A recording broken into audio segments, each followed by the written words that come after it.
Nasa ating linya po si Bureau of Customs Commissioner Ariel Nepomuceno. Commissioner Nepomuceno, sir, good morning po sa inyo. Si Orly Trinidad Puitot, maraming salamat sa pagtanggap sa aming maagang tawag. Commissioner, good morning po. Good morning din po, Ka-Orly, at sa ating mga kababayan. Magandang umaga po. Yung naging unang trabaho ninyo tungkol sa Bureau of, sa magiging Commissioner ng Bureau of Customs, meron ba tayo mababanggit na ilan sa mga although malinaw naman may mga report na natatanggap na mga tutuklasan po ninyo ng mga smuggled agricultural product na pinalulusot bilang ilang mga kagamitan pero yung pala yung mga paninda ho sa palengke. Pero meron ba tayong masasabi sigurong accomplishment sa puntong ito na baka pwede rin maging subject ng Pangulo sa kanyang SONA bukas? Sa particular po ng agrikultura, dahil binilin talaga rin yan, tama po kayo ni Pang. Teka lang po Commissioner. Adjust natin yung signal. Bakit parang naging yun, pakigalaw ng maigi. Ayun yan. Ano? Okay. Kaya naka-isang taon na ako ngayon, July 1. Ano? Okay, go ahead po. Naka 143 na po tayong mga matagumpay na operasyon laban dito sa mga smugglers ng agricultural products. Ang kasama na rin po dyan yung mga sigarilyo na pinagbabawal po. Opo. Na hinuli po natin kalawat kanan. Subalit hindi lang naman po BOC yan. Kasama ho natin ang PNP, CIDG, no? Ang NBI. Tulong-tulong ho kami dyan. Ngayon ganito po. Ang kagandahan po talaga kung meron po tayo hindi naman po pagmamalaga, maiulat po ng tama. Nagamit po natin sa unang pagkakataon yung mabagsik na batas na Anti-Agricultural Economic Sabotage Act. Yan ay ginamit natin doon sa nangyari smuggling sa Subic. Kaya ang significance po niyan, ang makakasuhan po niyan pag sumampa na sa korte, dahil ngayon ay nasa Department of Justice pa lang yan, inirekomenda ko po yan nung more than 2 months ago. Pag sinampa na po yan ng DOJ sa korte, yung mga kinasuhan niyan ay wala pong piyansa. Mm-hmm. Hindi po sila makakalabas po ng kulungan. Mm-hmm. Ilan po itong mga personalidad na kinasona po ninyo ng Anti-Sabotage Act? Ang respondents po niyan, 12 po sa private sector. Kasama po yung mga opisyal, hindi lang po pahinante, hindi lang helpers, yung mga opisyal po. At registered owners nung kumpanya. Okay. At yun nga lang, bukod sa 12 na yan, merong siyam kaming isinama na taga Bureau of Customs mismo, hindi naman natin may iwasan. Ang binili ko naman, ako'y manungkulan, pag sila hindi sumunod, isasama natin. Subalit, marami din naman po sumusunod sa ikabubuti po ng BOC. May ulat ko lamang ho, ang agricultural products ay isa lamang po sa ating binabantayan. Opo. Nagkaroon po tayo ng mahigit 1,070 plus na mga successful operations kasama na po yung pakikipaglaban natin sa illegal drugs, electronics, mga sasakyan. Narinig naman natin yung mga mamahaling sasakyan na paghuhuli po natin yan, kaliwat kanan. At marami pa hong iba. Dahil sa customs, sabay-sabay po ang ating trabaho. Yung pakikipaglaban po sa mga smugglers at kasama rin po yung ating tamang koleksyon. Yan po ang kasi number 1 naming trabaho, yung makakolekta ng tama. Mm-hmm. Sabay-sabay yan kasi habang tinatakot natin sila dahil totohanan yung ating paglaban sa smuggling, tumataas naman po yung ating koleksyon. Natutuwa nga si Pangulong Bongbong na as of today, meron po tayo 11.47 billion na sobra dun sa ating target. Naka-target na po tayo ng mahigit 490 billion for the year pero meron pa po tayong dagdag na 11.47 billion na magagamit naman para sa mga kababayan natin, sa mga programa makakatulong sa mga kababayan natin, sa mga proyekto ng pamahalaan, at kahit papano, nakatulong naman po ang BOC. Alright. Mabuti naman po pala't sobra pa yung inyong target na revenue, Commissioner. Tama po. Kasi ang alam ko may mga adjustment dahil may mga adjustment dahil itong mga nakalipas sa mga panahon, inalis yung tax sa yung sinisingil sa kerosene at saka LPG. Yung excise tax sa kerosene at LPG, sinuspindi po yan. Subalit gayon pa man, Ka-Orly, nagulat nga lahat kahit binawasan yung ating pwedeng pagkuhanan ng pondo, ay umangat pa rin ang ating koleksyon. Kahit nagkagera na po dun sa sa area ng Iran, umangat pa rin ang ating koleksyon. Kaya Aha. muli, nagpapasalamat ako sa aking mga kasamahan. Tuloy-tuloy naman po, kahit noong Chinese New Year, umangat din ang ating koleksyon. Sa kabuuan nga po, naulit ko lang, 11.47 billion yung ating sobrang nalikom. Mm. Ang importante ko, Ka-Orly, maintindihan natin mga kababayan, ang maganda talaga nito sa nakaraang taon na ito naman ay full support si President Bongbong ay yung modernisasyon po talaga ng Bureau of Customs. Alam nyo, yan lang ang tanging paraan talaga. Yan ang kauna-unahang solusyon na matitigil natin yung napapabalita lagi na problema sa BOC. Ipo-full automation na po natin ang proseso nito. Meron lang proseso eh. Hindi ho natin pwedeng gawing overnight to dahil sa gobyerno may patakaran po paano ang ating tamang pagbili, tamang procurement. Another 10 months to 1 year dahil sinusunod po natin step by step ang batas. Yan po ang magandang nangyari nitong nakaraang isang taon na simulan na po natin ang pag-modernize ng Bureau of Customs. At next year, middle of next year, mararamdaman na po natin ang mas malaking pagbabago dito sa ating BOC. Alright. May binabanggit kayo ng mga nakasuhan na rin. Hingi na siguro kami ng impormasyon sa mga opisyal po ng customs na kinasuhan mula nung kayo po umupo at ano na pong status ng mga kaso pong ito. Marami na po, administratibo, kriminal.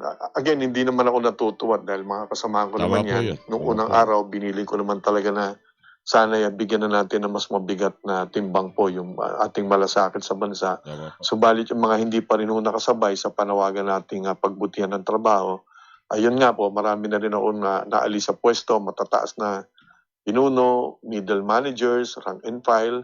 Meron na ho tayo nakasuha na pag pinagsama-sama po natin. Hindi ko lang po maibigay mga pangalan dahil Numero lang po pen- siguro dahil baka lumabag tayo sa Data Privacy Act. Mga ilan na po ito? Kasi pinagkakit nyo kayo, nasa DOJ na po eh. Tama ho ba yan? Opo, ang kinasuhan po natin lahat-lahat, up 84 na pong kaso ang ipinahal po 84. natin simula po last year Okay. hanggang sa kasalukuyan. Meron na po tayong 84. Ang related sa agrikultura dito ay 24. Again, ang maganda dahil nga po sa tulong ng lalo na ng National Bureau of Investigation, ang target po natin ay isinama po natin sa mga kaso na to yung mga official po mismo at registered owners ng mga kumpanya na nagpuslit po nitong mga tinatawag natin smuggled goods. Dahil hindi naman po titigil yung mga yan kapag ang kinasuhan lang natin yung mga tauhan lang nila dahil mag-hire lang ulit sila, kukuha lang sila ng bagong tauhan, bali wala po yan. Mhm. Kaya nagkaroon po tayo ng target na dapat kasama po talaga ang may-ari. Mahirap pong gawin yon dahil nagtatago po sila sa tinatawag na fake consignees, consignees for hire. Pero ang NBI naman po ay may kakayanan na talagang matukoy natin kung sino talaga nasa likod. At protector, sa hanay po rin ng pamahalaan, kung meron din mga protector, isinasama po natin yan. Ang CIDG tumutulong din po sa amin. Okay. Nitong mga nakalipas na mga araw, talagang hindi biro yung inyong operasyon laban sa illegal cigarette. Yung hindi ho Tama natin po, alam oo. kung totoong sigarilyo ito, pero naipapasok dito at naibebenta. Hindi mo nga alam kung tobacco leaf talaga ang ginamit dito, pero mabenta at may mga ibang mga pangalang mga sosyalin eh. May mga imported ang dating ng mga pangalan, pero kung iyon titingnan, meron palang gantong sigarilyo na mukhang hindi natin alam kung anong klaseng tobacco manufacturer itong mga pinanggagalingan ng mga ito na pinapasok po talaga dito sa atin, bilyong pisong halaga po ito. Meron na kayong mga naging operation dito. Meron naman tinutubok tayo rito ng mga personalidad kung sino nasa likod na ito, nitong pamamayagpag ng illegal cigarette na ito, Commissioner? Meron na po. Ang halaga po, ang market value ng pag pinagsama-sama natin yung lahat ng nahuli po natin, mahigit 10 billion na po yun. Hindi po Wow! biro yan. Oh. Napakalaking pera niyan kasi malaki pong negosyo yan eh. Mm-mm. Kahit mahuli niyo po sila na sunod-sunod, makalusot lang sila ng isa, bawi na naman nila yan. Kaya ito yung matinding gera to. No? Kaya ang maganda naman, talagang nagtulungan ng totohanan. Again, ang BOC, kasama ho namin ang iba't ibang ahensya, ang DILG rin ho mismo. Nakita naman natin, Secretary John Vic mismo, talagang lumulutang yan sa mga operasyon namin.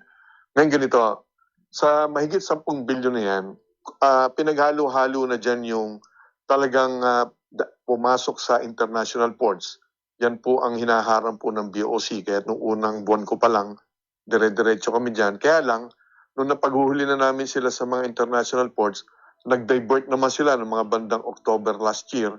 Nag-manufacture naman sila sa lokal. Illegal din ho yun. Tama kayo. Nakita namin yung mga dahon doon talagang nakakalat lang ho sa Hindi mo nga alam kung sa tabako, ano parang nila. meron daw, gabi pa yata ginamit yung pang laing. Oo, may mga hindi ho natin alam kung anong dahon po yung dahil iba ho yung amoy nung masangsang ho yung amoy nung Ewan ko ba dahon, naman. hindi po kagaya ng mga dahon talaga ng sigarilyo. Oo, Kumbaga masarap ang amoyin na yun, no? tabako, So, opo. pero napaghuli din natin sila, napaulit naman yan, yung mga factories nila na illegal, walang lisensya dyan sa parting Tarlac at Pampanga. Ngayon, napaghuli naman natin sila doon, bilyon-bilyon na. Tama kayo, may mga tao sila ng mga kinasuhan natin, may mga foreigners pa, may mga galing ng China, kinasuhan natin yan. Ngayon, dinamihan naman nila yung pagpasok sa backdoor na tinatawag, backdoor na bansa. Yan yung Basilan, Sulu, Tawi-Tawi, at gumawi na rin sila ng parting Mindoro, Batangas, hanggang Nabotas, Tondo. So, tuloy-tuloy naman yan, hinigpitan naman ng Philippine Coast Guard yung pakikipaglaban. Sa Basulta naman, hinigpitan ni Rear Admiral Jun Reyes yung pakikipaglaban doon. Ang AFP sa pamamagitan ng Philippine Navy, nakahuli na po sila nung panahon ko ng 2.2 billion mahigit na halaga ng mga sigarilyo doon po sa bandang Southern Mindanao. At ngayon, napapabalita naman sa amin, dahil itong mga nahuli namin sa Cebu, mahigit 3 billion naman yan. Yan naman, base sa initial information, ay nasa high seas, doon sa dagat, sa malalim at malayong parte ng dagat, doon sila nagpapalitan mula malaking barko, ililipat ng lokal. Subalit, hindi naman ako basta naniniwala sa mga ulat. Pinapatingnan ko pa rin, baka naman yan, may local manufacturing. Titingnan din ho natin yan. Alright. Siguro ating siguro tututukan ho yan, Commissioner, lalo at kung may mga operasyon kayo dahil nung una may binanggit ang DILG, mga dalawang kongresista raw ho yan kaya lang hindi natin alam kung ano po ang kinalabasan po nun, yung posibleng paghahabol po dun sa dalawang sinasabing mambabatas na involved po sa paglaganap ng illegal cigarette. Pahabol ko na lang, Commissioner, ito nakalipas na araw, ang customs ginagamit daw yata kayo sa lab scam. Yung panloloko ng mga buti nga. na paiibigin ka, halimbawa si Andoy may paiibigin, tapos sasabihin, papadala ko sa iyo, nasa pier, puntahan mo, ano yon, alahas. Tapos magbayad ka na lang sa customs ng 10,000, 20,000 piso para makuha mo yung alahas. Yung pala, wala naman palang alahas. Tama po kayo. Ganito po, mabuti ito sana'y marami nakikinig, lalo na ating mga kababaihan ng mga Pilipina. Nami-meet po nila, kumbaga nakikilala po nila yung mga banyaga po ito, mga foreigners karamihan, doon sa social media. Ngayon, paiibigin sila, pag nahulog ng loob nila, padadalan sila namumuhunan din itong mga loko-loko namumuhunan din, padadalan po itong mga kababayan natin Pilipina damit, ng sapatos, dalawang regalo. Kumbaga, kumakagat na sila na totoo itong kanilang boyfriend na hindi pa naman nila nakilalang personal. At yung mga bandang pangatlo ng regalo pinadala, usually, sa airport nila kunwari ginagawa, parcels Ngayon, nasa airport ako ngayon. Sasabihin naman po sa kanila na nagka-problema itong pangatlong regalo nila, sayang daw, at meron itong laman na, tama kayo, usually jewelry, mga alahas, or mismong pera. Sasabihin nila may $20,000, di alos 1 milyon yun, lampas 1 milyong piso. Ang sasabihin nila, na iniipit ng taga Bureau of Customs. Hihingan po yung ating kababayan ng pera. Ipabadala naman po ng ating kababayan sa mga payment wallet. Halimbawa lang, GCash, parang gano'n, Padadala po nila itong mga foreigners. Hindi naman nila kilala. Meron pang mga biktima talagang umabot pa ng mahigit 90,000 yung kanilang naipadala dito sa mga banyaga. Kaya lang, ang dinadahilan po ng mga banyaga ay iniipit daw ng customs. Hindi po totoo yan dahil ang customs, wala hong pagbabayad na magpapadala kayo sa mga payment wallet o mga transmittal ng mga, kagaya lang po ng GCash. Ang customs, magbabayad lang po ang mga importers sa land bank. Hindi ho naniningil ang customs sa mga individual ipapadala.